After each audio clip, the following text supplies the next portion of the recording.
Welcome to the Deep Dive. This week, we're jumping into the sources for November 10th through the 16th of 2025, and the research paints this picture of, well, expansion meets refinement. Kind of a cosmic editing session, maybe? That's a great way to put it. Yeah, a cosmic edit. Our mission here really is to give you that shortcut, how to navigate this time where things you thought were done and dusted.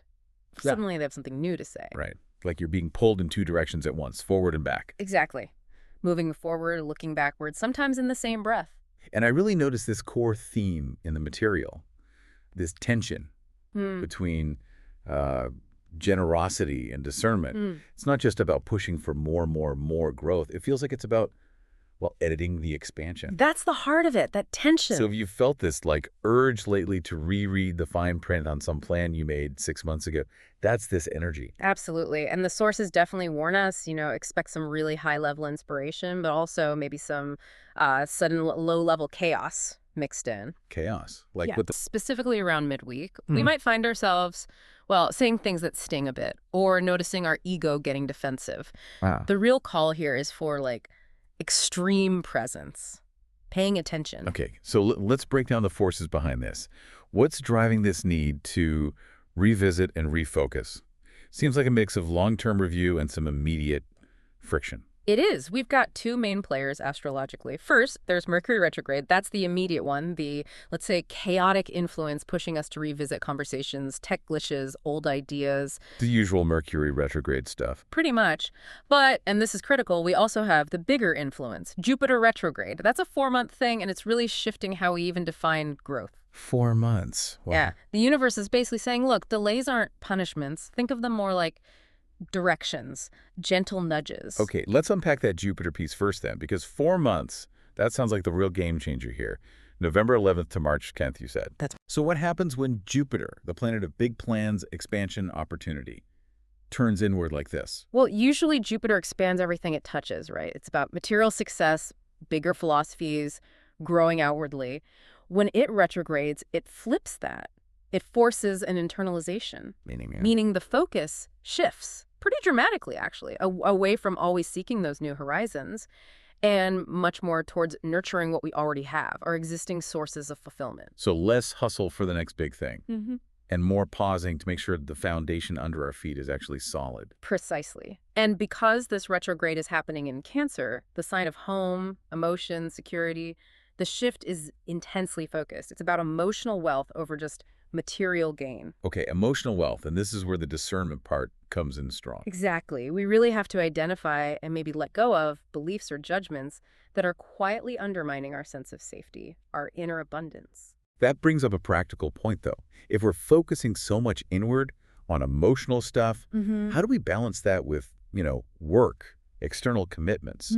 Does it risk becoming too isolationist? That's a really important question. And no, the goal isn't isolation at all. It's calibration. Think of it like tuning an instrument. This 4-month window asks us to pause, take stock, really rigorously assess our emotional well-being. Where are we stretched too thin? Exactly. Where are we overextending? And often this shows up in issues around home, family, or just personal boundaries. Like if you've been the person saying yes to every single favor at work, Jupiter retrograde in Cancer is going to make that feel deeply draining. Oh. Until you start defining some firmer limits. Right. I remember the material highlighting that. Generosity is only really powerful when it doesn't completely deplete you. Yes. So this is when those maybe fuzzy boundaries around personal time or family stuff, they suddenly sharpen up, become crystal clear. And demand attention. Absolutely. The Cancer influence really pushes us into those deep emotional places. Safety, belonging, nourishment. How are we feeding ourselves, emotionally speaking? And the sources mentioned the depth here, revisiting our own being, old memories, even ancestral echoes and the inner child. For someone listening, how does that translate into, tangible action? What does revisiting ancestral echoes actually look like day to day? Yeah, it sounds esoteric, but it's often quite practical. It's about recognizing deeply ingrained patterns, stuff we do automatically. For example, maybe you notice you always feel uncomfortable asking for help, even when you're drowning. Okay, yeah. That resistance, that discomfort with vulnerability, that could be the echo. A pattern of maybe scarcity or self-reliance learned way back maybe from family history that's still running the show in your adult life. That makes a lot of sense. So it's really an opportunity for some deep personal inventory. The research also suggested that during this specific retrograde, it might be easier to access the superconscious. What does that mean practically? Practically, it means it might be easier to just observe your own biases, your own reactions, without getting hooked by them, without judgment. When you tap into that deeper knowing, you start to see what you truly believe deep down. Not just what you were told to believe or think you should believe. Exactly. It helps you see where your default reactions come from fear or obligation or just old learned habits, rather than from what your heart, your genuine core actually feels. So this 4-month Jupiter window, it's basically emotional spring cleaning, philosophical housekeeping, getting the internal house in order before the next big growth phase next year. That's a perfect way to frame it. Foundational restructuring, everything around home, vulnerability, those deep feelings. It just becomes impossible to ignore. Okay. That sets the stage for the long game. Now let's switch gears to the immediate pressure cooker. Midweek, Mercury retrograde meets Mars. Yeah. Around Wednesday. Our sources had this big, bold warning label, say less, mean more. Yes. And this is where that internal emotional assessment Jupiter's demanding gets urgently tested out in the world. Mars brings the heat, right? Impulse, irritability. Right. And Mercury retrograde means communication's already tricky delays, misunderstandings. So you put them together and fireworks. Potential for fireworks, yeah. Peak chaos potential, let's say. The tendency is for impulsive reactions to just crash into maybe blunt, forthright truth-telling. Ouch. Sounds like a recipe for epic misunderstandings. It really can be. Debates can flare up instantly, especially if they touch on deeply held beliefs, morals, that kind of thing. And blunt honesty, or worse, sarcasm.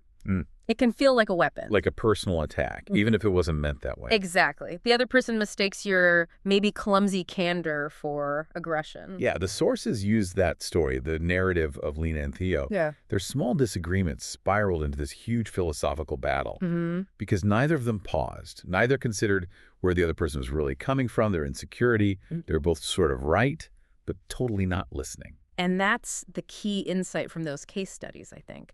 When the energy is this tense, arguments stop being about ideas and become about ego, philosophical warfare. And we absolutely have to remember, hasty decisions made now. While Mercury's retrograde, which is through the end of the month, they'll almost certainly need fixing later. That urgent thing you feel you have to decide right now, probably best to resist. Okay, so resist the urge to react, resist the urge to make snap decisions. What's the action then? Where do we channel that energy? Redirect it inward. That's the advice. Yeah. Instead of getting into that heated external fight, use that Mars energy because it is energy, motivation, courage. Use it for a really forthright conversation with yourself about your own beliefs, your own biases. Turning the intensity inward constructively. That's the productive potential here. It really can spark profound personal insights or maybe motivate you to act on old ideas, past conversations. So instead of arguing with Theo, Lena needed to look at why his point pushed her buttons so hard. Right. We're encouraged to just pause long enough to hear, what lies hidden beneath the surface of the words, both ours and theirs. That pause, that's where the insight happens. And this connects back to old projects too, right? Yeah. The sources mentioned this being a good time to revisit things. Yes, absolutely. If you have that manuscript you shelved or a business plan that stalled, a hobby that used to light you up, now's the time to dust it off. That sharpened perspective from the retrogrades, especially Jupiter's depth work. It can turn old frustration into new momentum. Exactly. It connects right back to Jupiter. We're not necessarily starting brand new things. We're tending to what's already there. We're refining. And the understanding doesn't just come as a thought. It's often more of a physical realization, that gut feeling, that clarity in your chest that says, now I see what to do. Okay, so let's try and synthesize this whole journey for the week. We've got the long-term emotional deep dive from Jupiter meeting the short-term, potentially spiky friction from Mercury and Mars. The narrative of refinement seems to be the thread tying it all together. It really is. I loved that image from the sources of Lena's garden, where the marigolds she thought she'd pulled out were flowering again. Yeah. Like the soil itself was reconsidering what was finished. And the core lesson feels so clear. Real growth isn't always about chasing the shiny new thing on the horizon. Sometimes it's about editing the expansion, pruning the overgrowth. Letting simplicity and true value come through. Exactly. Letting things breathe. And that whole process seems to rely so much on finding clarity in stillness. Pausing, like Lena and Theo realizing how much they misunderstood. simply because words were rushed. Delays started feeling like gentle redirects, not frustrating obstacles. Yes, and the sources gave that really practical, simple application. When the friction flared up again with Theo, Lena handled it by writing a really detailed note instead of just calling him back immediately in the heat of the moment. Ah, using the slowness of writing. Right, that forced stillness of writing allowed clarity to surface. It stopped the Mars impulse from fueling, a regrettable phone call. That's such a great practical strategy for this week, actually. Yeah. When conversation feels risky, maybe turn to writing it down first. It is, and it's a form of boundary setting too, right? Yeah. Slowing down communication, Oh, which yeah. feeds right back into that Jupiter work we talked about. Good point. Okay, so thankfully, the week doesn't just leave us in that friction. It closes on a gentler note. Sunday. Sun trine Jupiter. Yes, thankfully. This transit brings a sense of resolution, maybe integration, after that midweek turbulence. Hearts feel more open. We might feel inspired by deeper feelings of compassion for ourselves too, not just others. So that internal housekeeping pays off. It really does. There's a sense of a profound knowing, a connection to personal truth that kind of lifts the spirits and allows us to maybe transmute or just release some of the fears or insecurities that got stirred up during that Mercury-Mars intensity. Okay, so wrapping this all up for you, our listener, let's distill this into the final well-informed shortcut. What are the absolute essential takeaways for the week ahead? Okay, first, focus on emotional wealth over material hustle. That's the Jupiter theme for the next 4 months. So maybe instead of launching that brand new thing, finalize the details on that project you shelved last summer. Nurture what you already own. Got it. Nurture first. Second. Second, Wednesday, guard the tongue. Watch out for impulsive words and those philosophical arguments that go nowhere. If things get heated, try writing it down first. Draft the email, write the note, but maybe wait 24 hours before sending. Remember, say less, mean more. Excellent advice. And finally, Try to see delays differently this week. See them maybe not as blocks, but as gentle redirections, nudges towards your actual purpose.